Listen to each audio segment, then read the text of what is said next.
Hello everybody and welcome back to my channel. If you are new, then hi, I'm Grace and I'm a second year BSc Microbiology student at the University of Leeds. So in today's video I'm going to be talking about my Porterhouse Medical placement application experience. So please make sure to give this video a big thumbs up if you do enjoy it and subscribe down below. But without further ado, let's get straight into the video.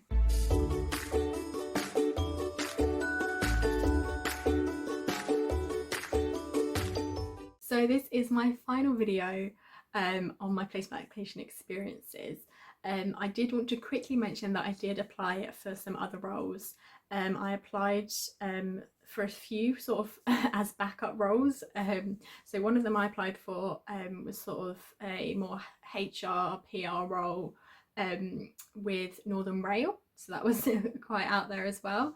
I also applied to Sanctuary Graduates. That was just sort of more an admin intern type of role. So I sent a CV off to there and I did get an email back from them saying that they wanted to do a phone interview with me, but obviously by that point I'd got my internship with McCann Health, so I said no.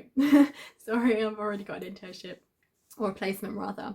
And then in terms of Northern Rail, I attended an assessment day, which was actually really fun. It was one of those assessment days where we were put in breakout groups and we had to do sort of fun sort of team building activities, like you're on a desert island, what items would you choose out of a list of 12, and 2 truths, 1 lie, another sort of, you know, team building icebreaker activity like that, where they can assess how well you work in a team and things like that. So that was literally on the same day that I got the phone call from McCann Health. So I did that in, I can't remember, I think it was the morning I had that assessment day, and then about 4 or 5 in the evening on that day I got the call from McCann Health. So I didn't really have to attend that obviously in the end, but it was actually a really fun experience, so I'm glad that I did that. I applied for a communications type role with McCann Manchester, so they're more of like an advertising agency and more marketing rather than they're not like sciencey or anything like that. But anyway, I'm going to stop waffling on and start talking about Porterhouse Medical.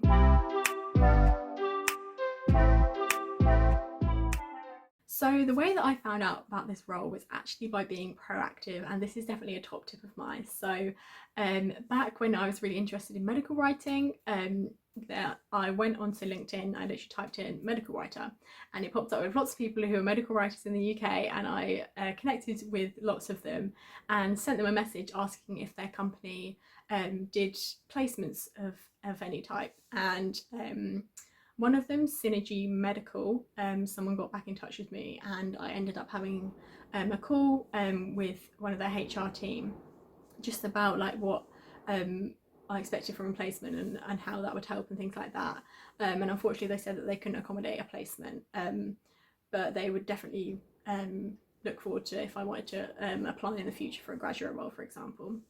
I also had other messages back from a few other people who were either saying that unfortunately their companies didn't do placements or that they could look into it, and some people were so nice, they said that they'd speak to people at work and they'd ask and they'd try and get some information for me, which was really positive.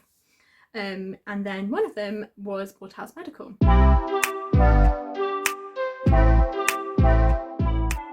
So they sent me an email for who to get in touch with, so I sent my CV over to that email address and to that person. So I then got an email back saying that they would be happy to look into sort of restarting their placement experience. So I presume that they've done sort of placements in the past, and then would be happy to sort of restart it. So there was nothing particularly formal about this. I don't know whether they advertised it anywhere. So this was purely a proactive approach. So if you are looking for a placement or a job, I definitely recommend messaging people, trying to connect with many people as you can. I think LinkedIn is a great way to do it. So I'd highly recommend doing that. The next step was 2 tests. So they sent me an account management test and a medical writing test. So for the account management test, it was similar to sort of the other tests that I'd done previously with the other companies. It was constructing emails, so seeing how I would format emails for different scenarios. So I remember one of them was like this person who's going to be presenting has sent you too many slides and they've only got a 20-minute space in the presentation kind of thing. So how would you email back to say they need to cut it down and things like that. And then there was one which was picking out the grammar and spelling mistakes again. There was one that asked, how do you think medical communications are going to change in the future, or something to do with sort of the digital world and things like that. So yeah, that test's absolutely fine. And then the medical writing test, I had to write a briefing document based on a case study. So they sent me 4 or 5 different information things based on Zika virus. So one was like a BBC News article, one was some information on a pharmaceutical company and how they go about being safe regarding the virus. Because the briefing document I had to write was for a person who'd recently started at Pharma X and wanted to see how the company protected against the transmission when they're researching this virus. So they gave me a variety of sources. I was only allowed to use those sources, and I had to write a document about Zika virus and how the pharmaceutical company were being safe regarding it as well. So that was absolutely fine as well. I was really lucky that my mum's best friend actually works in health communications, and so she was able to sort of give me some tips and ideas and constructive feedback for the test which I had done, which is really, really helpful.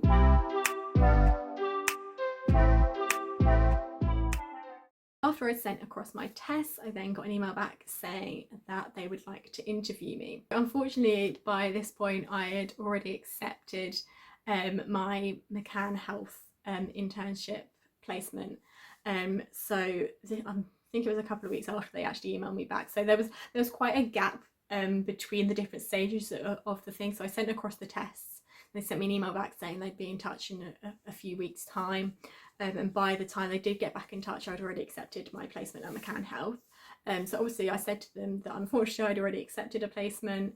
But if I had done the interview, she said that it would have involved a 1-hour medical writing test and then obviously the actual interview.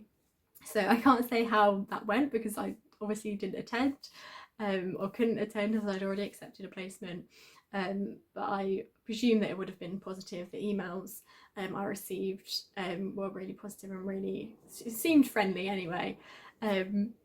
So yeah, so although that's sort of a shorter experience and in terms of I didn't actually get to getting an offer as I'd already accepted my other placement, I thought it was really, I thought I'd do a video on this one as well, as due to sort of my proactive approach and the positive experience I did have with this company. So yeah, I hope you guys have enjoyed this video. Please give a big thumbs up if you have and subscribe down below. We're so close to 400 subscribers, so I'd really, really appreciate it. And I will see you in my next video. Bye guys.